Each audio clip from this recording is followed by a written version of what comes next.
Hello and welcome back to another episode of Heart of the Cast. Sorry for all of the absences. Hope you tuned in last week. We're here back, regularly scheduled for sure, 100%.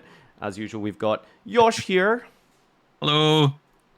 And we have special guest, World Championship qualifier two-time attendee, Yugioh from Brazil. Fala galera. Yo, what's up? Okay, so yeah, this is the big one. This is the World Championship qualifier. I guess you can maybe introduce yourself real quick for those of you who don't know who you are and what you're about. Yeah, I'm Judeo. I'm mainly a Metro Duel player from Brazil. I play this game a lot. And like so much. Probably one of the people that play the game the most. And it shows. It comes out in your success and your all of your accomplishments.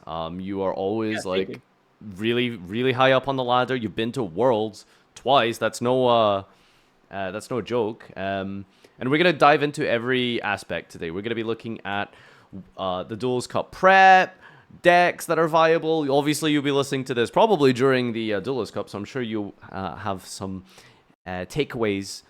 For those of you who are trying to get some of that action, this may be a world. You know what? Maybe I'll just immediately post it. We'll see. All right.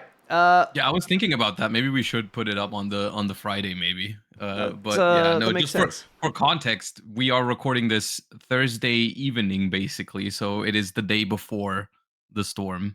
For us. This makes more like sense. A few hours almost. Yeah. Mm-hmm. All right, so I guess we can maybe start at the beginning somewhat. The World Championship qualifier has. I suppose you could probably like explain like the basic system, maybe Josh, like and what's at stake here and how it kind of like primarily functions. Yeah, because I like that we're starting with the basics because I feel like we should make it a tradition whenever we have like a Master Duel specific guest, we ask them their opinion of the system of like how the Duelist Cup works. But no, just for context, so we're all on the same page. Duelist Cup, 72 hours. I'm sure you've heard of the 72-hour meme at some point if you were part of the Yu-Gi-Oh community. But basically, starting tomorrow. For me, it's 6 a.m. For Judeo, apparently it's 1 a.m. in Brazil because that's even worse. But for me, it's 6 a.m. and then it's going to be 72 hours straight where you can play Master Duel as much as you can, want/have to. Up to 72 hours. Yeah, up to 72 Maximum, hours. And you know, we don't want people to like burn out or anything. You gain points when you win, you lose points when you lose, and you can keep going as much as you can. And then at the end of the weekend, some people that have performed the best in their region, how many depends on the region. In Europe, it's 2. In LATAM, it's 1. NA, it's 1. Japan, it's 1. I don't know all of them off the top of my head, but you get the idea. The top performing players will be qualifying for the World Championship, which is slightly different from the Duelist Cups because the Duelist Cups, it's only first place in the entire world, which makes this one in particular the big deal because it's far more realistic. Unless you're Ryan or Task, then it's whatever. But then it's just a Monday. For all of us mortals, this is the one where it's the most realistic to actually qualify. So, yeah, it's pretty big. I'm excited. I think it's gonna be very fun. I'm very excited for this one. So, do you think this is, I guess, first of all, a best way to approach this? Do you have strong opinions as to the methodology of qualification? I am probably one of the Duelist Cup's biggest defenders. I love the Duelist Cup. Okay. I just actually love it. I mean, I'm with you. I personally enjoy it. I like it. I've never had to try and qualify over that course of the time, but anytime I've spoken to or heard from any of these pros who've qualified, they haven't even played that much. Like Task won a Duelist, or was it qualified to Worlds? I don't know if it was a Duelist Cup, but he went to a YCS on the Sunday. He stopped playing, went to a YCS. So that's crazy though. That is a crazy story. Insane. Yeah, that's completely insane. Yeah, ultimately that is absolutely ludicrous. Ryan Yu says like he was taking study breaks. Herman was getting 8 hours minimum of sleep per day. I don't think he went over like 12 hours in a single session, which is obviously a lot. But you know, this whole like stay up, get like 4 hours sleep, wake up, play, and sleep shit and duel, like that's just not how it's been for a lot of these players, and it probably makes sense because it takes a toll on your mental. But is there any other? That's like, I think, one of the biggest misconceptions that people have about the Duelist Cup. That's like, oh, if you want to perform well, you have to play for like non-stop, get no sleep. And after like 2 years of playing basically every single Duelist Cup, I found that the more that I sleep, the better that I perform usually. Yeah, just it makes Yeah, sense. I think that's a good point. However, I do think there's also a fair argument that it promotes that sort of behavior because a lot of people do think that, and a lot of people do spend their weekend that way, especially if it's not going so well in a certain period. You never feel like you can take a break, or you should be taking time off right now because you feel like you're already behind. You need to catch up, and so on and so forth. I think it's like that's one of the main arguments is that it promotes this sort of stuff. It does have some negatives. I personally have kind of come to terms with it. I do think these weekends are exciting. They do feel like a community event for Master Duel, like more than anything else, really. Like it feels like the entire community, whether you're playing yourself or whether you're following all the people that are like streaming their runs. It really is our equivalent of, I mean, like a YCS that everyone can follow at home or play along. And I do think there's probably a healthier way to do it. Like what you're saying is like you should be getting healthy amounts of sleep anyways. So they could just limit the amount of hours you can play within the 72 hours. They could say like, here you get 12 hours a day, or you get like 36 hours total or whatever, and you can take breaks whenever you want. But like ultimately I don't think it's going to change, and I feel like the community just has to adapt to it to an extent and learn how to handle it better. I suppose this includes myself because I've definitely been there. I've had these runs where I've slept way too little. So yeah. Yeah. I think like, I don't know. I just love all the aspects about the Duelist Cup. I love how like whenever you're playing, everyone like comes together and like everyone's streaming. And like whenever you see Twitch chat, everybody's sending like messages of support and being like, "Yo, you can do this."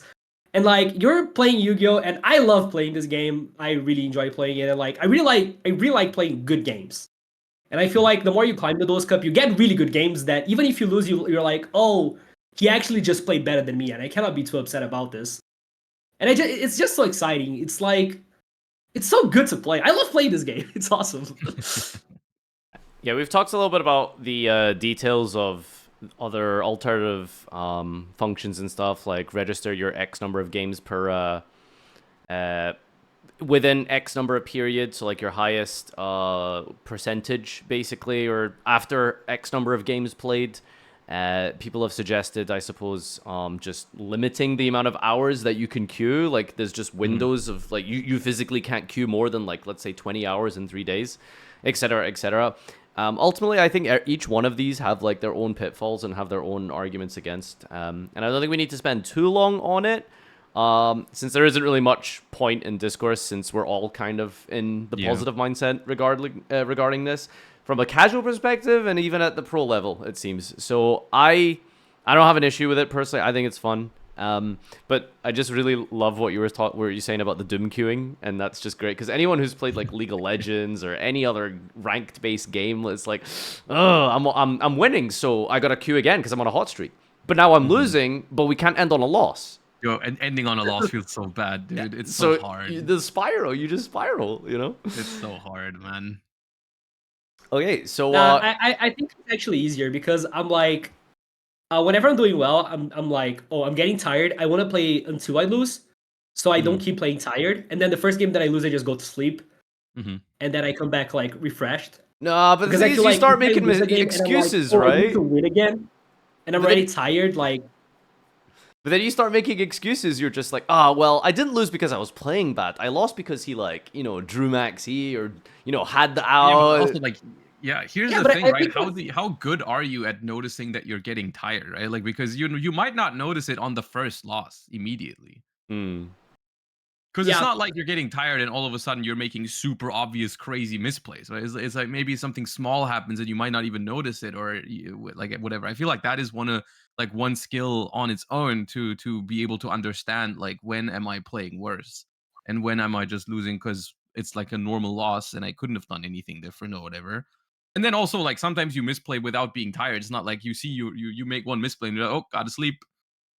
Yeah, like I think that's for sure one of the skill of the Duelist Cup. Like, you have to evaluate really well how you're feeling and when you have to stop. And I feel like being able to be like, okay, I need to go to rest and don't make excuses, just stop playing and go to rest is really important. Yeah, it's fair enough. Have you live streamed like every single climb you've done, like every moment and every climb? I haven't streamed. I didn't stream the first one that I did. The Okay. one that I qualified for Worlds. The first one. Have you Discorded at all for any of the gameplay? Like, do you hang out with people for any portions, or have you just completely soloed it? And just a caveat, because we've asked the guest this before, it's not illegal. It's not against TOS. You are allowed to play with friends, but just not account share.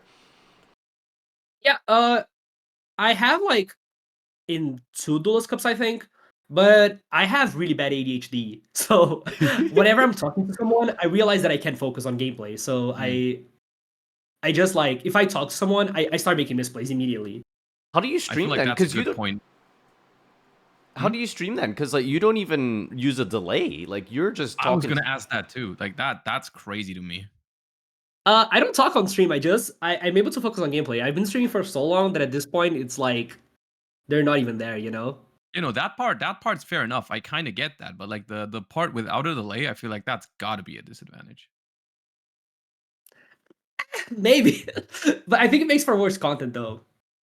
Why? If you're not interacting with chat anyways, because you can't really talk to people while you're playing, then what's the difference? Because I feel like sometimes I also interact with chat to keep my mind sane. Yeah, like in Okay. I think between it's like games the and thing stuff. that helps me. Like Sure. Yeah, sometimes it's good whenever you're playing, you look at chat, they're saying something nice, and you know they're responding to like what's happening at that moment. that's fair. That helps a lot with mental, I think. And I Mhm. don't think that it's that big of a disadvantage. Like, yes, people could stream snipe, but I have the theory that if people need to stream snipe me, I'm just gonna beat them because I'm better. Fair, So fair. it doesn't matter. I mean, I do think the only thing that would make it make sense to me is like people that are actually tryharding and focusing on their games will not have time to look through streams. Yeah, Like exactly. Like, it's so often that I like when I play Master Duel and I focus on it. Like earlier today, I was practicing. I had like some YouTube video on the other monitor, and I noticed after a while, like I'm not following this at all. Like it's just background noise, and I'm not even listening to it because I'm focused on the game. I do feel like most people would do the same thing. It's not like someone like let's say they're watching my or your stream and they're like playing on their own. They're not going to check every single game that they're playing. They're not going to follow my game as well just to see if I'm their opponent right now. And Because they'd they're have to not going to follow see my name multiple immediately. opponents. It's not that easy to see the name and go to the stream and be like, yeah, now I'm sniping. You know, it's more like you have to like watch the stream already and recognize that it's the same game you're playing right now. yeah, like you have to have so many tabs open because there are gonna be so many people streaming that are also Yeah. gonna be like doing well. You have to get lucky to get queued into the same person, and that's like one game in like maybe 400 games that we're Yeah. gonna play. Maybe I it's think fair the enough. advantage It's just of I always have a delay because I feel like it's just not worth the risk. But I think the more I think about it, it's probably not likely that people are gonna snipe. But it's just like not something I'm willing to risk, even if it's because I think even 1 out of 30 games or whatever, if you lose a game because of it, it's like that it loses you win rate of like a little bit, and then that might be a difference maker if you're playing for a long time. I don't know. I think the yeah, I don't only know. I think that just helps me stay sane most of the time.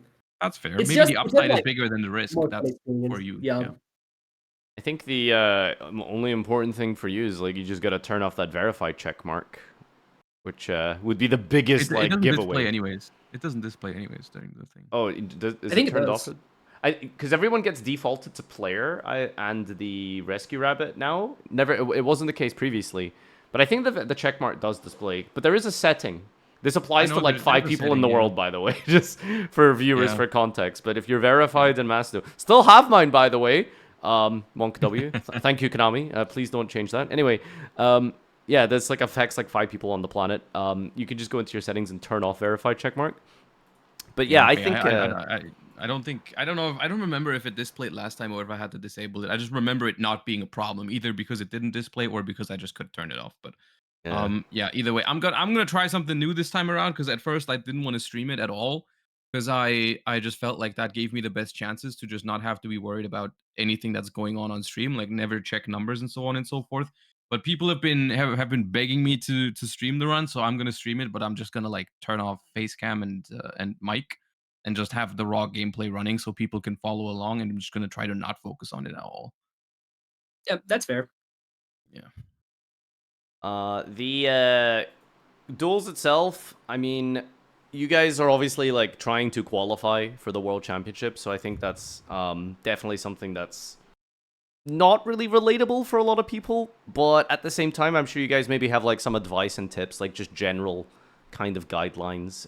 We could probably start with like the non-gameplay related stuff, and then we can go into like gameplay related stuff like deck choices, card choices, how do you adapt, how do you evolve your deck list, etc. So first of all, I guess with the real life stuff, you know, you did obviously mention and touch upon like the sleep schedule and things like that. I think the average player isn't going to be doing that anyway.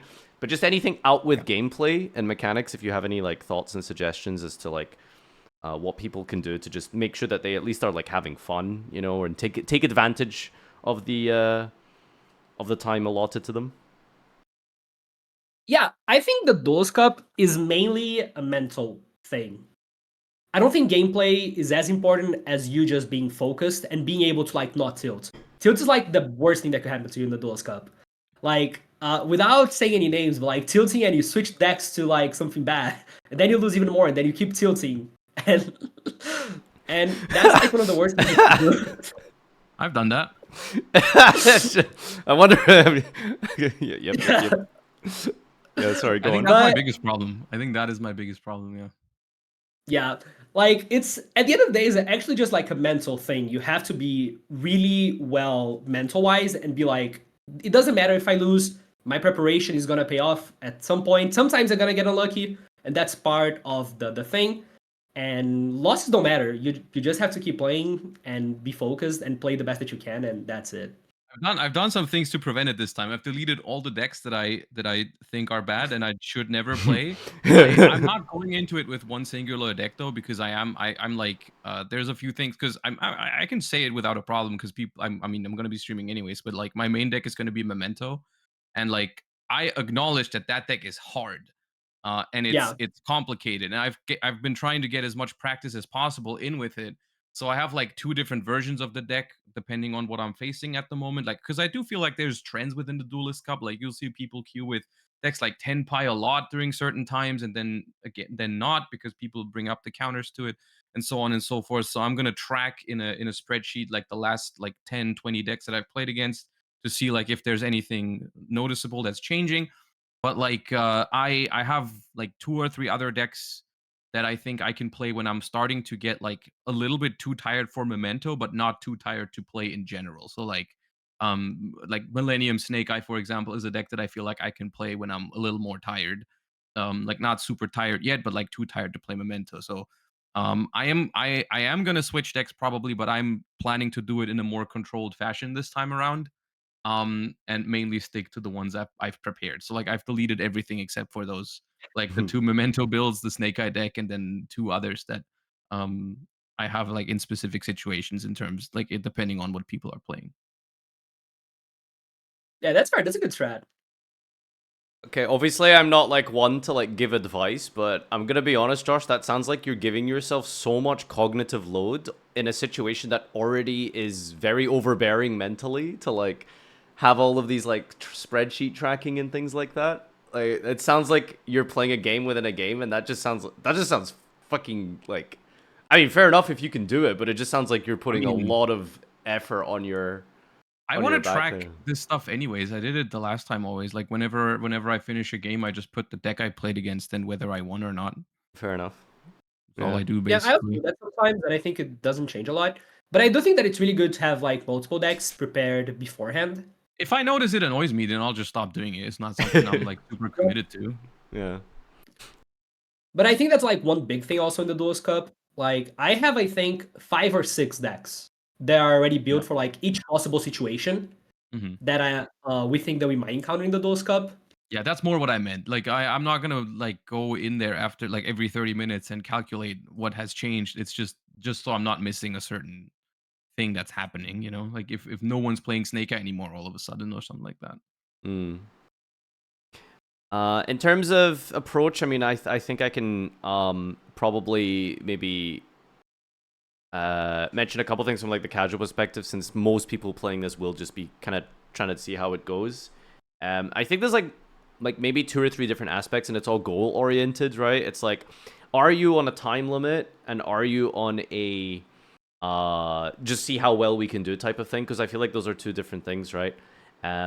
I personally wouldn't suggest, like, you know, these go second decks, because if you're limited for time, you're only going to play 10 hours for the weekend, then watching a cinematic all the time seems like not a great way to spend your weekend. And I guess if you're goal oriented, like, there's always just, you know, just play the best deck. Just play something that's tried and true that you're comfortable with. Don't try play Snake Eye because it's the best deck. Play something that you know you're good at, because it doesn't matter how good Snake Eye is if you can't play it, type of thing. That is a very good point. Yeah, the one before that is also, I think, specifically right now is specifically true for the Sky Striker Tenpai deck in Master Duel, which is a deck that I consider it quite scary. Actually, I don't know how you feel about it, Judeo, but I do think that deck is not bad in Master Duel right now, especially in a best of one setting, of course. The problem with that deck is I think it's the best version of Tenpai out there with the highest win rate, but it also, like, you're playing against decks like Snake Eye, Memento, Mermail, whatever other combo decks there are, Crystron, whatever, White Forest. You're always gonna have to watch the full thing. You know, like you're gonna have to watch your opponent go through every combo imaginable, which on the one hand I feel like might even be a slight positive, because you're getting time off basically within your games. Like if my opponent is doing a Millennium Snake Eye Fiendsmith combo, I can tune out. That's not that important to watch every single second of that, you know. Like you can just like drink some water, you know, whatever, like have them finish their thing. But ultimately I don't know if it's the most efficient way to go about it, because it's gonna take a while even in the games you're winning. Yeah, that's for sure. I feel like time that games take is a factor that a lot of people take a lot highly that it actually is. So like Yeah. people think that a deck is better because it's faster. I don't think that's necessarily true. But I think if a deck Yeah. is like way slower and it has Yeah. the same win rate or like a lower win rate than a deck that's Yeah. faster, you play the faster deck always. Yeah, it And is. like I It's don't not think the most important factor, but it is a factor. If you have like multiple yeah, decks that are around the same quality, like let's say within probably 1 or 2% of win rate expected, of course. I mean, you can always vary, but like if you're expecting Power Spell Tenpai to be roughly the same win rate as a different deck that's just not having to watch your opponent combo every single time. Like for example, if you play a deck that when it goes second, it knows relatively quickly whether it can win the game or not, because like there's some decks out there when you play cards like droplet and board breakers in general, like there's always this chance of like, what if this is my sixth card? Like every single game looks winnable when like those cards are in your deck. So you're gonna have to, even if you open no hand traps in some instances, you're just gonna have to sit through everything. Whereas like if I'm just playing Blue Eyes and I open no hand traps and my opponent starts Sengenjin and Diabellstar or whatever, I don't have to watch all that. I'm not breaking that. So like it's different. yeah, for sure. See, I have a question. When is it okay to scoop? Because I've seen, specifically you on your first time, like you were playing Sprite, you wouldn't open any hand traps, and you'd go second against Tearlament, who just full power Tearlament at the time, and they Yeah. just go Rhino Scream, and you just Yeah. played it out. And I'm just like where do you decide? Wait, me? Yeah, Did I? I feel like I scooped right away in certain periods. maybe, but there were a lot of games where you just watched a Tearlament cinematic going second with Sprite. Maybe it depended on my hand. Maybe it's just sometimes when my hand is good, I'm like, I'm gonna watch and see what they mill, and if they didn't mill crazy, then I'm willing to try. But I definitely remember times where my hand was not amazing, and I just left after I saw the Kid Kalos mills. Right. Well, so more contextual to you, Jadeo, like, do you think you'll see points where you'll just scoop? Because I feel like a good example, and you're going to talk about it later, since I assume it's kind of your deck of choice, because you've been playing a lot of it. If your opponent normal summons Neptunus, and you don't have any hand traps, you just go next, right? Like, this is what are we doing here? That okay. I'm gonna say something that's weird because I do that a lot. I don't scoop. Yeah, I was gonna say that. I've been watching some of your streams, and I feel like sometimes you are the exact opposite of what I do sometimes. Like sometimes I look at my hand, I don't think it's good, and if I can't even think of a great card I can top deck, and my opponent is pulling off like a powerful combo, I'll just leave. And then I noticed you never do that. I never do that. No, because I feel Yeah. like every game that I look at and I'm like, okay, there's a 1% chance that I can win this game. I'm gonna play that out. Because Okay, but yes, the like chance there is has to small. be a world where the percentage chance of you winning is not worth the time it's gonna take because you're like so much more likely to lose time than you're able to like because if you lose the game anyways, you've just basically lost some time. And especially when you say the more you sleep, the better you do, like the time that you have to play is limited, right? Mm. Yeah, for sure. But also, every game that you lose that you could win, you go down 2,000 points, basically. Yes, but if there's only a 1% chance, if there's like a 1% chance of going down, of going up 2,000 points instead of going down to, well, going up 1,000 instead of going down 1,000, and there's a 99% chance of like basically wasting 15 minutes, it's like there's got to be a balance where it's worth it, right? It's pretty arbitrary, Like, right? I To think say exactly it comes down a 1%. lot to. Yeah, I think it comes down a lot to looking at your hand and being able to Yeah, reevaluate, like, if you have that 1% chance. yeah. Like, there's situations where I'm gonna scoop, like, when I see that my hand's not that great, like, I see, Mhm. oh, my hand's very bad, I will scoop those games, Yeah, always. okay. But if I'm like, okay, we're gonna be in the Duelist Cup after 50 hours. If my Mhm. opponent interacts badly once, I have enough to maybe push and win the game. I'm gonna take those chances because, like, odds are they're not gonna play always perfectly. And I think at That the end of the yeah. day, mainly for like the regional qualifier, I don't think time is the main issue. I think the Mhm. issue is that you need the points. You need every point you can get. And I think the Duelist Cup is about winning games you cannot win. That's how you get the advantage. Yeah, that's fair. Do you find that a lot of people like? Well, it's hard to tell because you just don't know what you're playing against, right? So if you're, just to use the rankings as an example, if you're playing in Diamond, right, you can like watch someone do the full Snake Eye combo. You have an open hand traps, but there's a very high chance they will misplay. They will just simply play badly. But you don't Mhm. know in the Duelist Cup. Everyone's anonymous. You don't know like what type of like. I don't know if we've ever figured out, but I assume there's some sort of hidden MMR related to like placement stuff because there's no way someone with 1,000 points is dueling against someone with 50,000, right? Oh, no, there So absolutely is a system. I don't yeah. know how far down you can queue. Hmm. Like if you're at 50,000, what is the lowest or highest you can queue into? I have no idea. But there's definitely like you there's definitely some system in place to make Yeah. sure that you're getting queued into someone that is somewhat close to your range. Yeah. So like I guess Josh, since Judeo is always about never give up, always play. Mhm. Do you think like will you wait until like if your opponent plays a comp like does the snake eye line in a way that you don't think is optimal? Like I guess Mhm. you're more likely to stay than just leave type of thing, or is it literally just like no hand traps? Here's Diabell, Senjin, let's just go next type of thing, or It will depend on in look, there's one factor to this that I'm not happy about, but to me, tilt definitely plays a role in this. Like I will have moments where I open no hand traps and my opponent plays snake eyes, and I'm like, God damn it, snake eyes again. I'm just like I'm mad and I leave. That happens. But like I think the way it should be, if you're avoiding tilt, is like you should just look at your hand and realistically evaluate like, can this beat the board that they're making? Especially if there is a certain chance that they're not going to play it optimally. And if I'm ever like somewhat happy with my hand, if it's like I don't know a starter and like one or two extenders, or like it has a talents in there, which should normally not really beat a good player if it's your only non-engine or whatever. But like if that's the kind of hand I have, then I'm like willing to watch it out. Because at that point, I mean, if you're just looking at the first turn combo and then you're playing into it and seeing if they're playing it optimally, we're talking 5 minutes or something, maybe 10. I don't know. It depends what mm, deck you're playing, how long it's going to take to break the board or whatever. But ultimately, I think it's just developing a gut feeling about how big your chance is to win and Yeah, whether that's worth the time, basically.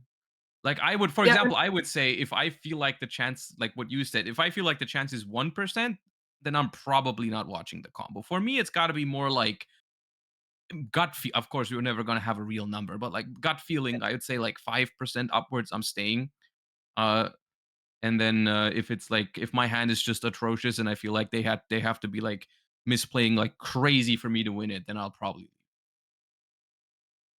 yeah. But Especially I in the also later stages when I'm high rated, I don't expect my opponent to make some crazy misplays. Yeah, but I also think that comes down to a lot of like the prep that you did. Because Yeah. that's part of the prep that I do. I like try to test a lot of like the scenarios where I can win. And I realized also that most of the games that are not winnable, they're pretty fast. Like the opponent combos, they summon an apple, you activate the cards, they click the apple button every time. It takes like 30 seconds.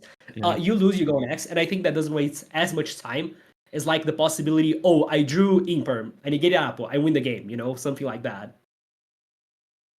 Yeah, no, I think in the past, especially in the last two Duelist Cups, I think tilt has played a role in me just scooping a little bit too fast on average. Whereas when I was watching you, I felt like you were scooping a little bit too little on average, I think. But like, who knows what the perfect balance is? My main goal for this one is to just like not tilt and play the stuff that I'm comfortable with or familiar with, and the stuff that I believe in right now. Because like I think that's the hardest part for me is like I believe in a deck and then it just delivers like a loss streak of 3, 4, 5 or whatever, and I just like start like questioning, is this really the right choice or whatever, when in reality looking back at it I'm probably just losing to stuff that most decks would have lost to, right? So it's yeah, kind of whatever. But that's something that I actually talked to Ryan about. At some point, I was like, yo, Ryan, how do you do it? And he's like, every game is winnable. And I'm like, okay, if Ryan says that every game is winnable, I will play every game. That's fair enough. Maybe it's better to scoop less. I mean, I definitely think it's better to scoop less than what I did last time. And I'm gonna try to do that this time around. Yeah. We could probably talk about some deck choices now, I guess. Mhm. So I assume you'll be primarily on Mermail. At least that was you've been. Yeah. I swear to God, it's felt like 10 hours per day. You've just been playing that for like 3 weeks or something at Maybe this more. point. Like, Yeah. So I guess tell us about Mermail. Why do you think it's the best deck? The first thing that I'm gonna say is that me and the testing group that I worked with this time, we found one of the most broken version of Mermail that like not a lot of people know, not a lot of people have figured out. So you haven't been And streaming that this version? I haven't played that version on stream, no. Okay, interesting. Are you So I comfortable think talking about it now, Yeah. or Do you want to talk about because it you're since gonna you'll be show it streaming? on Yeah. stream anyways, right? you guys are gonna have to tune into the stream to see that. Okay, fair enough. Okay. Would you be mad if I called it out right now? No. Okay, is it the second slide one?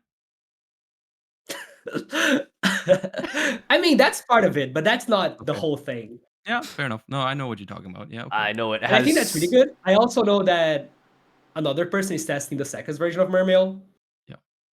It's one of the decks that I have saved as well that I talked about earlier that I'm gonna go to if what I've prepared is not working well enough. Because I have some practice on it. But yeah, I'm not more comfortable on it than I am with Memento. So Yeah, just as that's fair. a And as a general thing, more conceptually, what is it about Mermail that you think is like giving you the best chance over like Snake Eye, for example? I tried every single deck in the format. I think that Mermail is better going first than Snake Eye. Like, it's probably the best going first deck that we have. It has like only a few bad things. Like it's not good into max in, it's not that good into draw. But like the win rate is way better going first. And I realized that going second, the win rate is actually about the same from Snake Eye and Mermail. Like Snake Eye, the way that it's being played right now, it doesn't play that many hand traps. And like the hand traps that he plays is like draw, which is not even that good in the format. So both decks ended up winning the same way going second, which is you activate Mold Charm, you activate draw, you activate Maxi, you win. So I'd rather play the deck that has the highest win rate going first. And you have like so many non-games with Mermail where you normal summon Eptabis, they scoop immediately. And then you go next, and then you like activate a Mermail card, they scoop immediately. And I think that's gonna play a lot into the mentality that people are gonna have for the Duelist Cup, like after the first or the second day, when they're playing a little bit on tilt. You're playing on tilt, you see Neptabis, you're out of there. And you're out that fast, it doesn't matter. That's so funny. Just in terms of raw numerical mathematical games that you're playing, like you will just get free games from Mermail, like just for no reason. Because well, I mean not no reason, but yeah, that is quite interesting. Yeah, and I think like people are not as prepared for Mermail as they are for like Snake or Blue Eyes, because those are like in theory the two best decks. So like everyone's going to the Duelist Cup thinking, oh, I want to have a plan to beat Snake, I want to have a plan to beat Blue Eyes, but like not as many people as that prepared for like the other decks. So I think there are like a few other decks that could perform really well just because of people like only focusing on Snake Eye basically. Yeah, that's fair. I kind of had similar reasonings to why I've picked up Memento recently. It's kind of the same in just like a different shell, where I've Yeah, also noticed a lot of people, I mean, even in ranked, just surrendering when I summon a Memento card and they don't have a hand trap, simply because, I mean, people know the Memento combo has a certain amount of steps, and if they are trying to play as many games as possible, they are also just leaving if they don't think they can beat it. I think something that Mermail also has in common with Memento is the fact that it farms the Sky Striker Tenpai. And I think that is one of the reasons why I'm leaning towards those decks over Snake Eyes, because like Tenpai has been the bane of my previous Duelist cups, because they will just let you play out the combo. You'll take forever to set it up, and they will just sometimes break it. And even like, I mean, sometimes it's like more than 50% of the time, I feel like, where they break a Snake Eye board and just kill you, and you've just lost like 10 minutes to this game. And I think both Mermail and Memento have just like close to a like, I mean, if they don't break, they beat it basically. every time. And Yeah. so that I think is nice. Which is also like, I'm really happy that you said that because we came to the conclusion that the two decks that we would take to the Duelist Cup are Mermail and Memento. Yeah. Yeah. Those are actually the top two decks that we, after testing literally everything, that's what we came to the conclusion of. Yeah. We just didn't choose Memento necessarily because it's way harder to play. Mhm. And we felt like mentally it was better to play something that's more forgiving. That's fair. That's why, I mean, that's why I have the Mermail deck saved as like one of the backup options. Like if I ever feel like I could be winning these games if I just played Memento better, I'm just gonna play like a similar concept that's slightly Yep, easier to that's play. really fair. Yeah. Yeah, so I mean, I thought you would maybe mention a couple more things like Memento doesn't care about bestials, it slices through hand traps quite It well. does and care this about and- bestials a little bit, but the thing is, like, Oh, sorry, I meant Mermail, not Memento. oh yeah, no, that's another advantage of it, yeah, for sure. Yeah. That's that big of a factor because I don't think those cards are like gonna be as popular. I don't think bestials are that popular. And at the end of the day, like Isn't it that doesn't matter. deck running Mermail beats around every hand the trap. Fiendsmith control deck? Isn't that like just all the bestials plus Fiendsmith and hand traps? Is that not a popular Yeah, but that deck? deck sucks, so it It's a doesn't thing. matter. This is No, not this to is a Josh, part- not to Josh. Josh loves that deck. I love that deck, and I quote unquote probably wasted some time on trying to test those decks, and ultimately came to the conclusion that I don't think they're good enough. I don't think it's Really? wasted time, because ultimately I just tried to making stuff work that I'm comfortable with and that I like, which would have been great if it worked out. And I mean, I do have, that's one of the decks I have ready, but I'm like not likely to ever play it, because I would basically only play it if I ran into like millions of brandeds, basically, because where the Yeah. bestials are really, really good. Or I ran into a ton of other Fiendsmith control versions with fewer bestials, like Dominus Purge or whatever, or like a lot of blue eyes, those kind of situations. I would pivot to it. So I have it built, but I don't plan on ever switching to it, because I don't expect that'll happen. But no, I spent a good amount of time messing around with Fiendsmith decks because I really wanted it to work. And then eventually I just had to bite the bullet and be like, yeah, I don't think this is going to be it in the environment that I'm expecting, because the hand traps are just not it, right? Like, I'd rather use high impact hand traps and just hope that those work, because everything else just doesn't seem realistic.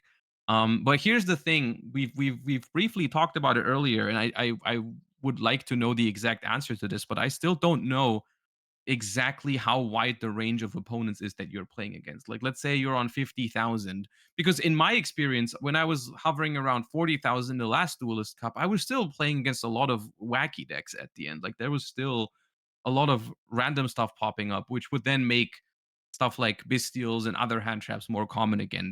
Like, I never really know how big the range of opponents you're getting really is. I think it's about 10K. The difference up and down. Yeah. Yeah.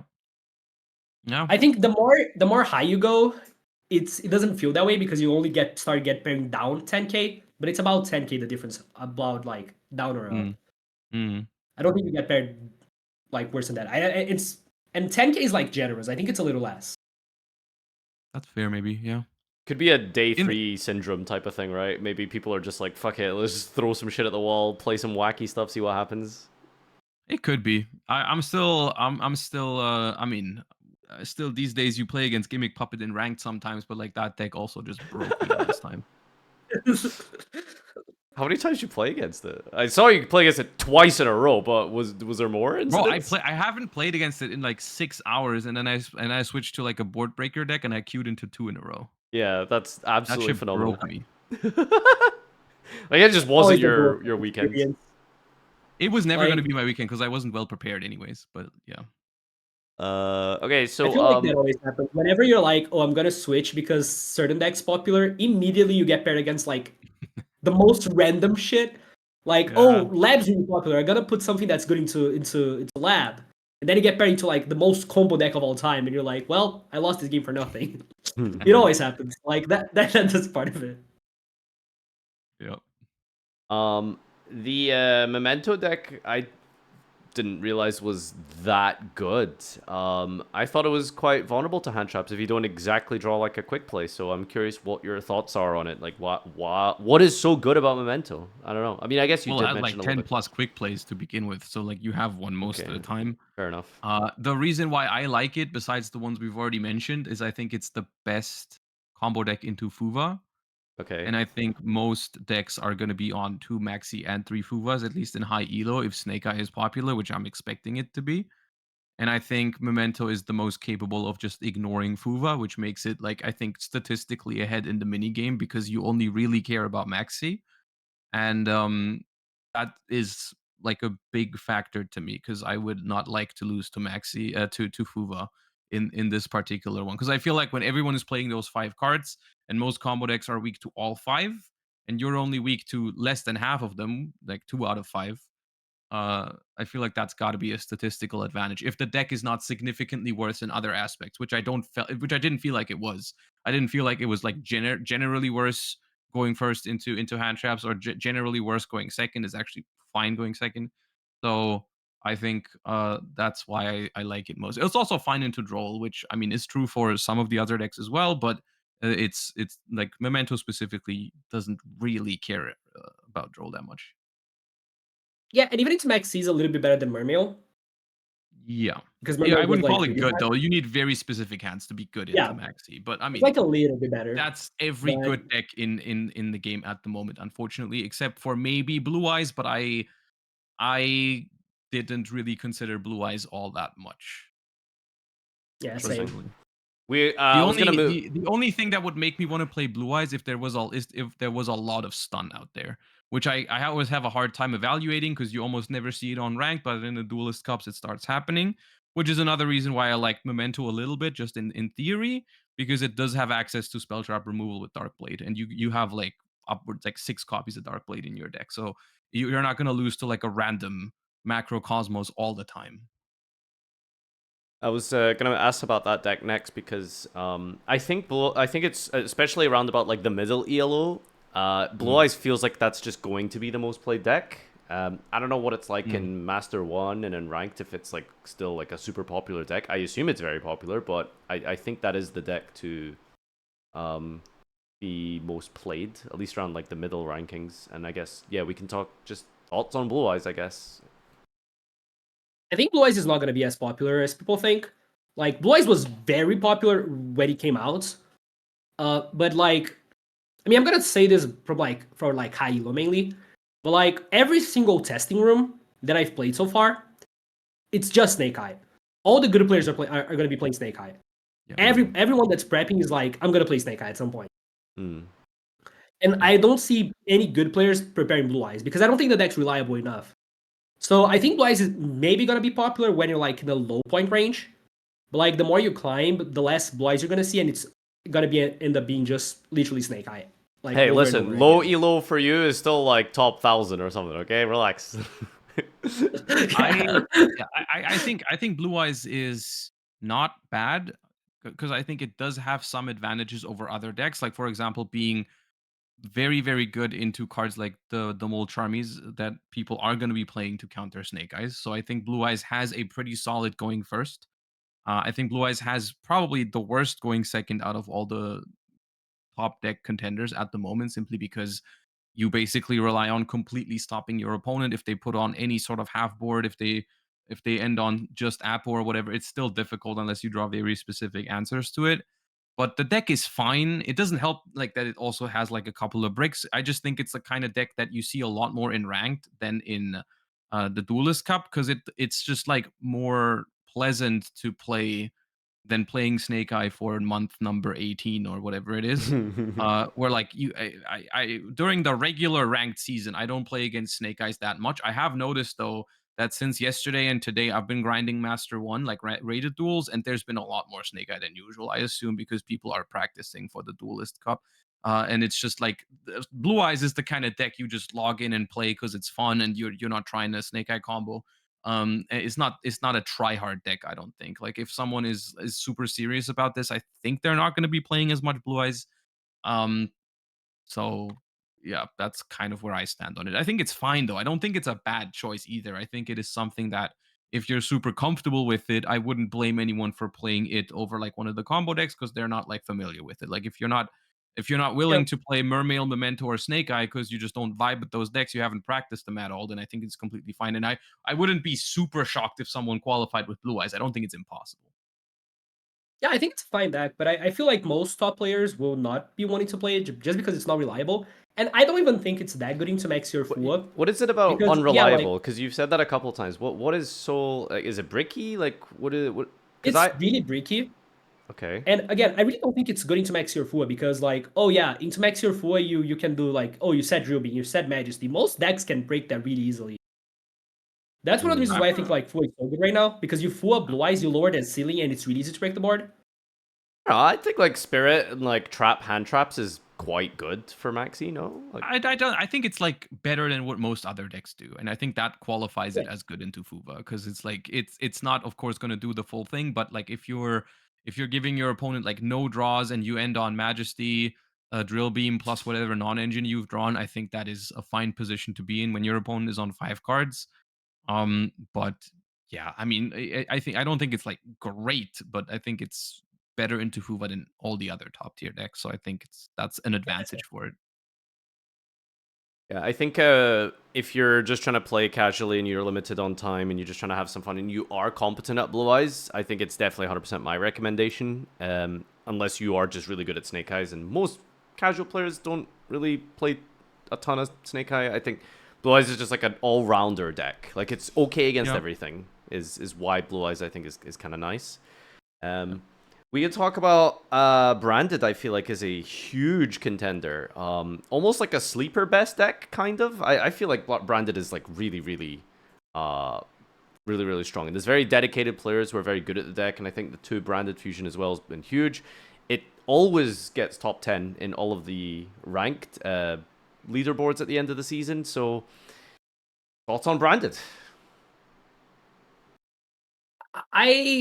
Branded is a deck that doesn't make sense to me because in theory You a there's Branded nothing good hater? about the deck. I'm a really big Branded hater. Oh, fair enough. Okay. Like in theory, the deck is not good, but like every single Duelist Cup it performs really well because there are like some people that are just completely insane with the deck. I And also I think I they do don't really I don't well. even know if it's just the people that are good with the deck. I also think there is a factor to Branded, which is just like I feel like people are not good against the deck as well. Like I think that Yeah. happens a lot. That even happens to me sometimes. I'm not excluding myself here. Sometimes there's games where you feel like it's one against the deck, and then you start getting a little careless and you miss like one certain thing, and all of a sudden like the end phase is there and they trigger 5 things, and it's not looking so hot anymore. Like that has happened to I feel like all of us. Um, so I think the deck is fine. I ultimately just don't think it's super well positioned right now. Except, I mean, I do think the Snake Eye matchup is fine for the deck. I think that is the one positive about the deck. Like Snake Eye is probably going to be the most popular deck, and I think Branded is solid into Snake Eye because I think Snake Eye boards, as broken as they are breakable by Branded when you involve cards like Super Poly, Thrust, Talents, and whatever they're doing in the 60 card versions. However, there's a couple of decks that I think are very scary to face when you're playing Branded, like namely stuff like Mermail, that will just, if you don't open a hand trap, you will not get to do your thrust into Branded Fusion, hee hee, kind of thing, like that's just not going to happen. Mm. Yeah, but I think it's a good deck for sure. Like Yeah. I know that people will dwell with it. Mainly there's like one Japanese guy that's called Player that like every single Duelist Cup he goes completely insane with the deck. I'm not looking forward to play against him this Yeah. time with 2 Branded Fusion. I think one of the best Master Duel duels I've ever seen. Like he uploaded it on his YouTube channel from I think it was the last Duelist Cup, and it's just like watching a good branded player is actually just poetry. It's the closest thing you can get to like fine art in Yu-Gi-Oh. It's unbelievable. But It's sadly, fun, yeah. the average player is not capable of that, unfortunately. Yeah, you trip up against that deck because hey, it's the only deck in Yu-Gi-Oh that has a main phase 3, so that's just it is what it is. And it's Okay. like such a skillful deck that like it punishes really hard if you make like a small mistake. Because it has like so many activations.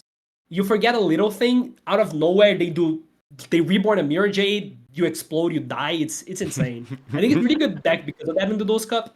Because after like 50 hours, it's really hard to keep track of like every single grave effect that they have, like every single possible thing that they could add with Branded Lost. Like it's Yeah. just so much. Yeah, like they activate branded fusion, and it depending on the grave setup, it's like let's I don't know, combo spreadsheet point number 17 maybe. Maybe I'll go for 14 Yeah. this one. Like you just don't know where they're going. Like so yeah, branded good player. It's very scary. Also like more solid into maxi than most of the other combo decks because like some of the more minimalistic branded setups are actually like very strong, even though they don't look like it.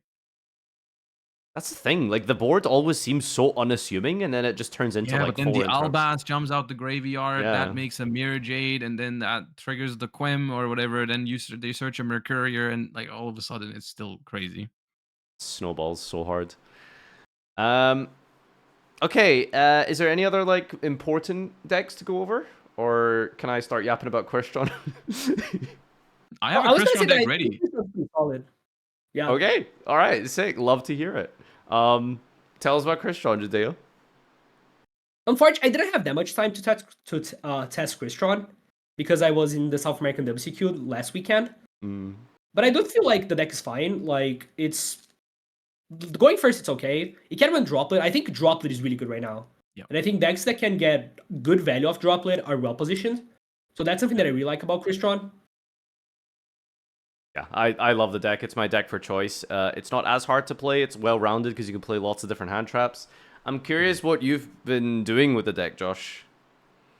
I currently have a pure version built that has title in it for a little extra consistency because I felt like all the extra engines that you can play took a little bit too much space. Like I just wanted the deck to be a little bit more consistent. I'd not like 5 extra cards or some for Horus or whatever. Like I didn't want to make that much room for extra starters or extra ways to get going. I just wanted like a couple more percentage points when it comes to opening a starter.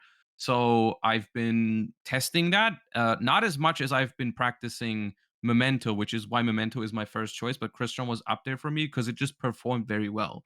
Because it was good enough going first.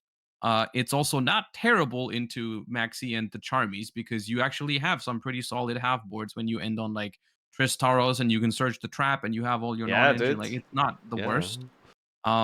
And so it's been performing well for me. And it just has like Judeo said, it basically has room for the standard good non-engine, like the Maxis, the Charmies, the Nibiru, the Ash Blossoms, whatever you want to play.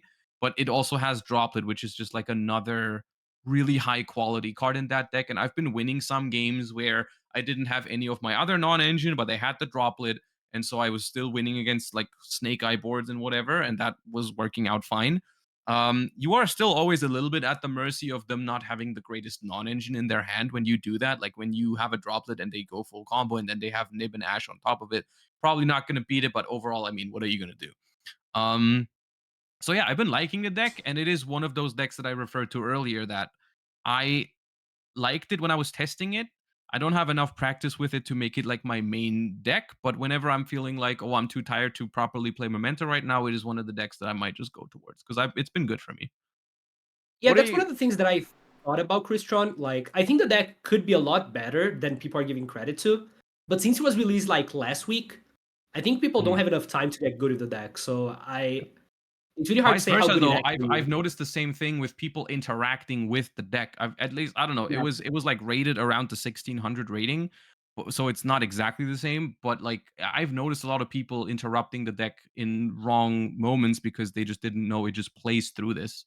Um, so yeah, like I think that's I've one of the advantages, yeah. But that's one thing that I actually try to learn. The like mhm, the day one day when I was coming back from Colombia at the airport, I called up my friend because I had to wait like 4 hours, and I was like, "Bro, I want to play against Crystron nonstop for like 4 hours, yeah, so I can learn how to play against a deck." yeah. But I don't I think actually like a lot of I people are find gonna it do easier that. to do that when you play the deck yourself for like a couple of hours, because Yeah, then you I think start you to, really know what kind of options it has in certain game states. yeah, like as soon as people start learning to stop Solfador, you're like, this is See, but getting that's rough. also like as a rule of thumb, that might be good. But I've had some moments where I summon Solfador relatively late because that's just how my hand played out. And Hmm. in reality, if they knew the deck, they would know that I've already used most of the things that this would send right now. So like they're holding their Ash Blossom for my Solfador, and I've already used Smyger, I've already used Thistvern, I already have like Solfefnir in the graveyard. There's nothing I'm sending. Like I'm just Yeah. activating it for follow up, and they held Ash for it. And it's just like that's I think and that's where it comes in when you play the deck yourself. You're like more familiar with that sort of stuff. I'm really curious Yeah. what your. Oh, did we lose Judeo? Hello? Hello? The Uh, camera is gone. I think he's still here, but the camera is gone. Wait, yeah. my camera's gone? Yeah. Yep. Oh, we're back. Sorry about that. I'm really curious, like, why you ended up on pure, because I found, like, the worst Crystron hands are the ones that just have too many Crystron cards. Unless you can just get them out your hand with Droplet, obviously. Well, I've added. I'm playing. I'm basically playing the ones you always play. I am on 3 each of the level 5s just because I wanted some more waters for title. Okay. And So what's your my other... basically my reasoning was I'm already playing all the one card combos for the deck. So if I want to make it slightly more consistent, I have to lean into some sort of two card combos, right? Like because title alone won't do it. I need title with a good discard. And also like the level 5s also are two card combos if you draw them with any other water. So I've added a second copy of Thistvern because I mean, on its own, it doesn't combo, but it's really good with basically any other card in the deck. Like if I have it with title or any of the level 5s, or droplet when I'm going second. Like it's just a really high value card. And so that's basically what I've been doing. No other engines? No other engine, no. Just Wow. title and Interesting. non-engine. I've been playing Kashtira, and I've been changing between Azamina and Horus. Hmm. Um, and I kind of hated Azamina, but I've been really enjoying Horus because of the versatility Yeah. of being able to go like Photon Lord or Zombie Vampire. It's like you can go for Yeah. engine or protection. And I Yeah. think Kashtira is really sick. Sometimes, like, I like especially... the Millennium cards in that deck. Sorry? I like the Millennium cards in that deck. So Mm. I think the Millennium cards are the strongest engine you can play in the deck, but I think they're also like the weakest into Fuwa Max E. So Yeah. that's why I kind of prefer to just play the Horus.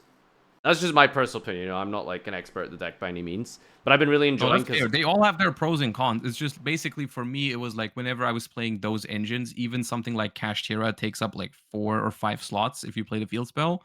Mm, And it's just like I wasn't drawing enough non-engine at that point, or I wasn't able to fit all the non-engine I wanted to play. I basically, after I had all the standard Crystron cards in there, I had like 3 slots left that I could use for consistency. So I just threw in like some titles and an extra Thistvern, but I don't, I'm not aware of any engine that just takes 3 slots, other than like just more Crystron cards. yeah, I'm curious like what your non-engine and stuff is, so you can send me your deck list later. Yeah, I can. But yeah, no, I love the deck. I think like the Kashtira is really nice. It's nice to just like literal just birth control and hand traps is great. Like it just feels good, you know, Mhm. when your opponent Max E or Fuwas you. You just get like trap and unicorn, and like you actually just feel comfy. Um, Yeah, com- Unicorn is great into Fuba. Yeah, that's true. If they don't shotgun it. yeah. So that's what I'm gonna be playing this weekend personally. I think it's like easy enough to like get into the like kind of basic understanding of the deck, and I'm sure there's a lot of nuance at like the very high level. But I think Mhm. it's been a good experience for me, and I've had like a decent win rate grinding through ranked personally. So that's what I'm gonna be playing if anyone will be watching on stream and stuff. Um, is there anything like wacky and dumb and just absolutely ridiculous you've tried and then actually given like some time to that just ended up being a complete failure or anything like that? Not, I mean, all the Fiendsmith decks basically. I don't know. It's not super wacky, but I've been messing around with a lot of different versions of it just All because I kinds of wanted variants. something to work. But Yeah, what's the worst deck you've nothing has. tested, Jadeo? I think probably Punk. Oh, really? Okay. But like we tried everything that we thought had a possibility of being good. Mhm. Punk is probably one of the worst ones that we tried that we thought was actually pretty okay at some points. What's so bad about it? It just does like the same thing that Snake Eye does, but worse. Yeah. With like more cards as Which well. is like the conclusion that we got to like so many decks. So many decks are not viable because like they're just like worse Snake Eye. Yeah, it doesn't really have an advantage, I feel like. It's not better into the high impact hand Yeah. traps like Droll, Fuva, Maxi. It's not better into like singular hand traps. Basically, when your opponent has like Imperm, Baylor, Ash, you're just checking for an extender, which is the same with Snake Eye. And it doesn't play better into boards, so it's just Snake Eye but worse. It's a shame because like that's kind of a lot of Yu-Gi-Oh decks. You can literally just categorize them as like, well, this is just the worst version of X combo deck, or this is just the worst version of X or Y control deck. I mean, I suppose that happens when you have no rotation and there's like 1,000 different decks, I guess, in theory or whatever. But some of them are going to be just worse versions of others. But Yep. the Punk deck really, I don't know. It just hasn't really gotten anything unique, at least not in the current format. There's nothing that makes it Doesn't have a niche. different than other combo decks. I feel like the thing that he did a little bit better was playing Tufua and Maxi because like Fair. depending on what you do, you can always like chain Italy, summon the spider, add trap, and that's like something. But like it's not good enough to win games. Yeah. So Yeah, so that's a lot of the decks. Anything we've missed? I think that covers most of the archetypes that are viable. We've definitely gone over all the decks that I have built at the moment, so I'm not gonna play anything other than the stuff that we've talked about. Like we've been all yeah, I over think we all talked the about stuff. anything that I consider to be good enough. Yeah. Well, I suppose like White the big Forest maybe. I think I had a brief moment where I thought White Forest might not be a bad call because I think the deck is better into Maxi and Fuva because it has like back row, but then it's also worse going second because it has back row. So I don't know. Yeah.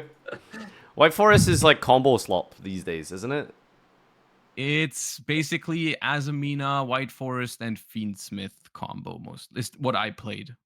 Okay. And you can play Millennium in it as well because you know they're Fiendsmith and they also give you spell traps to send after. Like you can send the temple for your White Forest stuff after you're done. I wanted to ask you about Yubel, Jadeo, because I think that deck is like really scary. And in some ways you could describe it potentially as just like kind of just, well, it's just worse Snake Eye. But one thing I really appreciated about Yubel was I love that the Fiendsmith engine is engine. Whereas in Snake Eye, it doesn't get you Snake Eye cards. And I thought that was always kind of cool. Is there any, because I know you were playing that deck a lot. I don't know if you ever played it I post love the deck Fiendsmith. now. Yeah, so have you tried it recently? Like, do you have thoughts on Yubel? I tried it when Fiendsmith came out first, and I just came to the conclusion again, it's just worse Snake Eye. Like, because, yeah, you can use Fiendsmith to bridge into the Yubel combo, but like, the deck's worse going second because it cannot really run on engine. It's worse into Maxi, it's worse into Fua. It's way more bricky because like the bricks, you have like so many bricks you have in that deck. Mm-hmm. Also, Fiendsmith is Snake Eye combo if you believe hard enough. I think you have to play like Chorozo or some shit, don't you? If you or like Banshee. There's multiple possibilities. I've seen some people play the Infernal Flame Banshee lines where you get 2 level 4s. There's like multiple ways you can do it. I think there's one build with double Lacrima, like double main deck Lacrima. Does like where one you closed summon, moon get it? Like just you go two I don't know guys if at the one closed closed moon. moon. I think one closed moon plus a normal summon, like basically the millennium or like the Millennium cards can do it because they get an extra body from Doom Dragon, where it's like you summon a Lacrima and then you make sequence for the extra deck Lacrima, and then you like revive a second Lacrima or something like that. I don't know exactly how it. I've seen the line. Then you search Lacrima with track the normal summon it. and then you summon the second Or one. that, yeah. You summon one Lacrima, and then you get Engraver back to hand with the extra deck Lacrima, and then you search your Lacrima to normal summon it, and then it's a Okay, Banshee, so basically. question, why is that bad? I mean, I know, I guess it's like extra deck slots and stuff, but I mean, Close Moon, or rather, Fiendsmith, I mean, make people are Snake Eye, doing like it. that's It's not bad. I think mainly what would throw me off with it is the second main deck Lacrima. right. Mm-hmm. Yeah, I agree. I don't think it's bad, and I think like there's other options you can play. I think Pilgrim Reaper is good. I like that card. Zombie Vampire too? No, Pilgrim Reaper, where it's like you, because I mean, I guess if you play it with Hita, it becomes a lot more potent. Because then in the mirror match, you can also hit your Ooh, opponent's Snake Eye nice. cards. That's cool. That's cool. Yeah. Uh, yeah, and then if you hit any of your Snake Eye stuff, you can just Promethean it back. Basically, if you squint hard enough, it's just Beatrice. But I think the issue with those cards is the extra deck's very limited. You have like basically 14 cards you always wanna play in Yeah, Snake Eye, there's one flex slot in and there's every one flex single spot. list that I've seen is 14 identical cards, and then it's like the last Xyz monster is like flex. What's Yeah, and the then you can choose if you wanna play Caesar, you can play Banshee, you can play Photo Lord, you can play Yeah, the Pilgrim Reaper, yeah. and like that's the issue. Like the extra deck's just too tight, and it's really hard to justify cutting utility a lot of the time to play just a card that sometimes comes up, and it doesn't come up that often Yeah. from what I've tested. Are you supposed to play Necroquip these days? No. No. Okay. Not in So how do Millennium you Sleeper. so how do you make Caesar? Do you have to go through sequence? Yeah. Yeah. Or like you Ooh. have to hard fuse with Tract, which Right. also works. Yeah. Okay. Well, that's a lot of dedication, I suppose, just to get a Caesar if you want to It's maybe just the thing is insulate. like if you have to resolve sequence anyways, you might as well just make Apple if you're trying to insulate from the Biru. I think is the main reason why people Mm. are cutting Caesar. Right, I see. That makes sense. Okay. I suppose like this is where we can really like fine tune like card choices and stuff like that, because I am really curious what both your thoughts are on like especially when you play for 3 days, like how that meta shifts.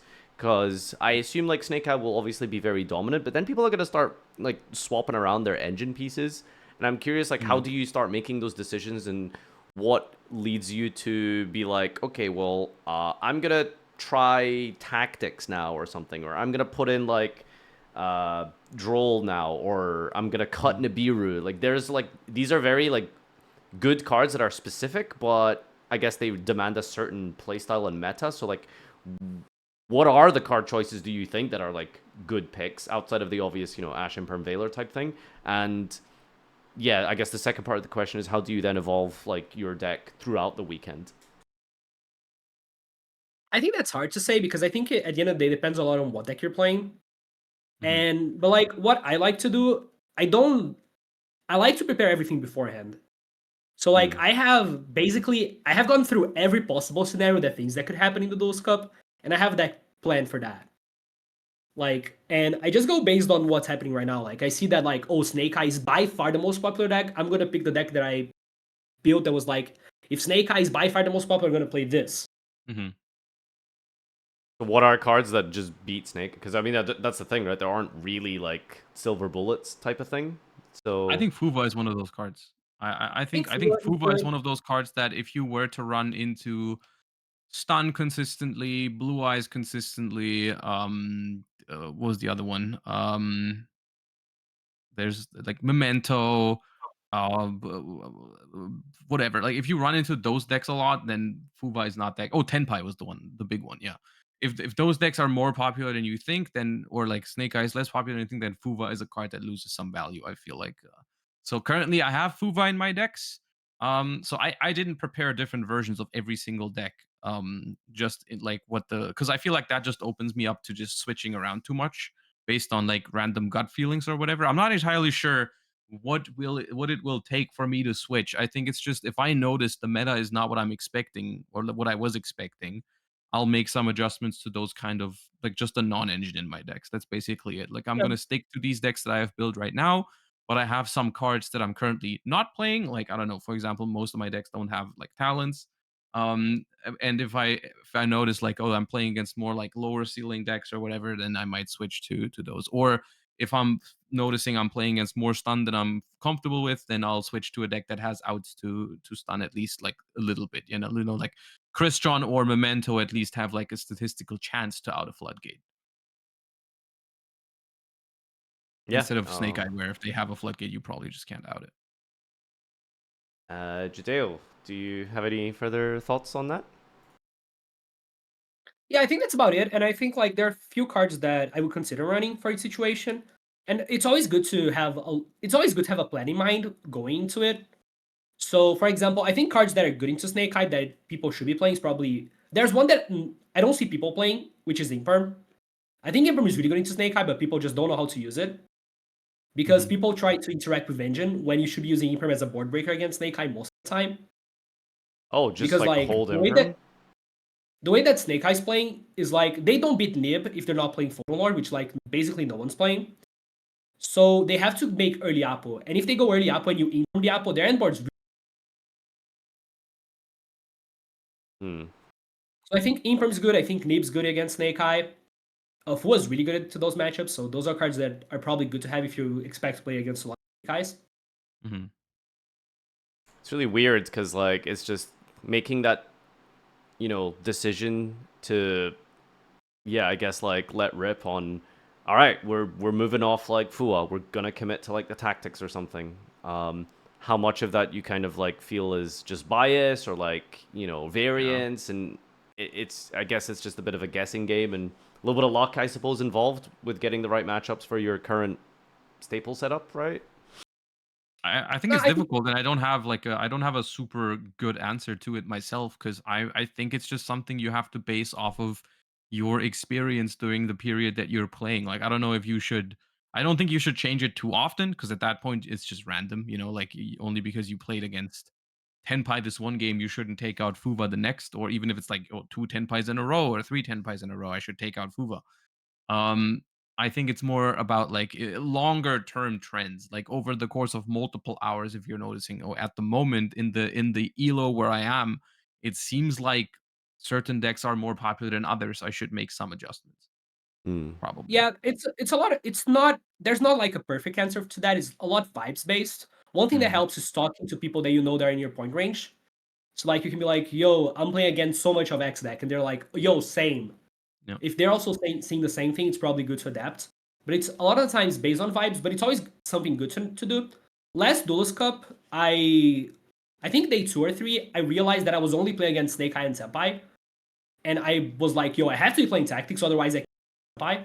And the moment that I did that, I started performing way better. So that's something that you have to do. Always, I think. But like you cannot switch too often. You have to be like very careful and just like pay a lot of attention to the meta. Yeah, I think small changes or small small adaptations I think is important, or adaptations. Every once in a while I think is important. I think but it's like it's dangerous territory because you basically open this door of I can switch around, whatever I'm feeling like, so you might end up switching too often and it's just random. Yeah, that's why I feel like you need to have a plan for like those situations. So I don't like having to improvise.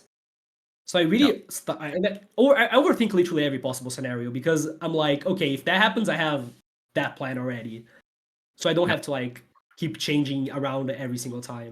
I think that's interesting. You've basically you're trying to play this as scripted as possible rather than like, intuit any sort of on the fly snap decisions, because I guess sometimes those can be bad, right? Because ultimately, like, you might be in a highly emotional state, you're exhausted, you might not be thinking as well as when you've like prepped for those specific scenarios. So that is pretty interesting that you just have those decks lined up for exact situations.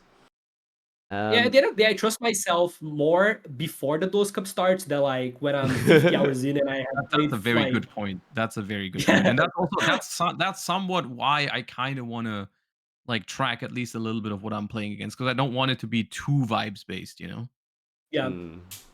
I do like the idea of asking someone in your point range, because that just gives you that just doubles your experience pool automatically. So that's actually quite interesting. I guess like for a little bit of fun, like, do you have anything in like planned for day one? Because that's when the floodgates open and just everyone is like, I don't know if there's more hidden MMR, because there's an MMR check of the points, and then there's an MMR check of where you are. But then is it also like ranking based, maybe, like day one, or can you literally just play against anyone that's in D20 in like the first few hours? Because that's a big different. That's like a huge variance of I would levels. think so. I don't know if there's more hidden elo to it. I personally don't have a specific. Like, do you think the game checks? Oh, you're D20, you're at 0 points, but you're also like diamond, so we're not gonna pair you against a master. So I don't think we check that. I don't know if it does. So do you have anything planned for day one? Because I know Herman, for example, like he just played like Ritual Beast for like a lot of day one, and then just swapped over to Snake Eye because it was just his most comfortable deck. Ryan, I believe, in one of the Duelist Cup just played pure Zoo, which was crazy because it's just fast games and you just Zeus and. I mean, it's also just like, it's not just the opponents you have. It's also just like the points you gain and the points you lose are so different on the first day. Where like if you lose the first couple of games, or you lose like 200 points or 500 or whatever, like you don't lose the full 1,000. And you usually gain more than 1,000. So like the win rate you need to climb out of the 10,000 to 20,000, whatever, is like so different than what you need up there. So like on the first day, I feel like it's a lot more valid to just play whatever you think is comfortable. For me personally, I am probably going to use it to get as comfortable as possible with the Memento deck even further. Like I don't have anything special planned for it right now, simply because I feel like, I mean, I have practice on Memento, but it could be more. And so I'm just going to take every opportunity that I can get to play it. What's your day one deck? I don't think there's like, I usually don't do anything special day one. Sometimes it depends a lot on what's popular. Like last Duelist Cup, I switched to Tenpai Striker at some point because I was like stuck with Snake Eye, and that helped me to climb out of like 20k, I think. But I don't have a plan going into it. I'm just gonna play the best that I can. What deck you playing? Is it Mermail? You just gonna game one Q Mermail? I'm Q Mermail. Okay. The plan for now is to Q Mermail the whole time. I mean, Mermail is, at least at the very minimum, seems like a very good day one deck. Fast games. I think it's really good for day one, yeah. And like my experience with Mermail is that the deck is really good against rogue decks. Because like the only thing that beats Mermail going first is basically Apo. Or like a good board plus hand traps. Because Mermail can break anything if you open well enough. I was gonna ask, like, is there anywhere to stop Mermail? You can't, right? Because they could just get to Minstrel, right? So you have to just throw everything, right? Like if you have Ash Imperm the Neptibus, and Ash the Dragoon, right? Is that like what the play is? That's correct. Yeah, no, you do that. Yeah, that's fuck, dude. Like this. That's how I play the deck. The deck's water insane. circular. It's like. Yeah, and every card's a circular. Poseidon is like one of the most insane cards ever created. You still on Seal Sand? You better not let me down. Are you still on Seal Sand? I am playing the Coelacanth, yes. I am playing the Fox. You convinced me. I mean, I didn't do anything. I just copied my TCG friends. Like, so not much work was put in there. Yeah, no. Is there any other final topics or subjects you think we should go over before wrapping up? This was very good, very productive. No, I think all that's left is good luck to everybody. Duelist Cup starts in 7 hours, so we got to get going. Got to get some sleep in before. Yeah, you got to get some rest. All right. Yeah, well, thank you so much, and best of luck to our competitors here. Of course, you can be watching them live on Twitch at their respective channels, and I'll leave the links to the socials of yugioh in the description, so feel free to check him out. Follow him throughout the weekend if you're a water enjoyer. Or if you're a fusion enjoyer, there's also Josh who'll be, of course, I'm sure you all know where he'll be at. Peace out, thank you, and enjoy your weekend. Bye-bye.